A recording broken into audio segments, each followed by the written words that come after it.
હવે આગળ વાત કરીએ તો માગરોળ તાલુકાના સામરડા ગામના ગામ લોકોએ મામલતદાર અને ટીડીઓને ગોચર જમીન ખાલી કરાવવા મુદ્દે આવેદનપત્ર આપ્યું હતું.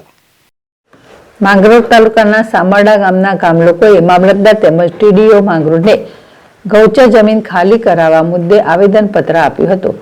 સામરડા ગ્રામજનો તેમજ સામરડાના માજી સરપંચ દ્વારા મામલતદારને તેમજ ટીડીઓને લેખિત રજૂઆત કરી તાત્કાલિક સામરડા ગામે ગૌચર જમીન ખાલી કરાવવા રજૂઆત કરી હતી.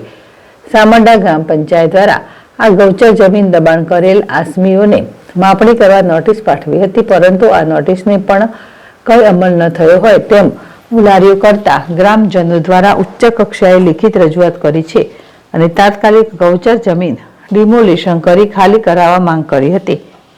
જ્યારે ગ્રામજનો દ્વારા મામલતદારને રજૂઆત કરી જ્યારે ગ્રામ કક્ષાએ ટીડીઓની રજૂઆત કરવામાં આવી છે, પરંતુ હવે શું થશે તે જોવાનું રહ્યું.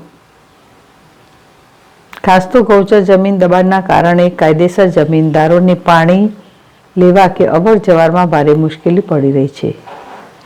જીતુ પરમાર, જેડેશ ટીવી, માંગરોળ.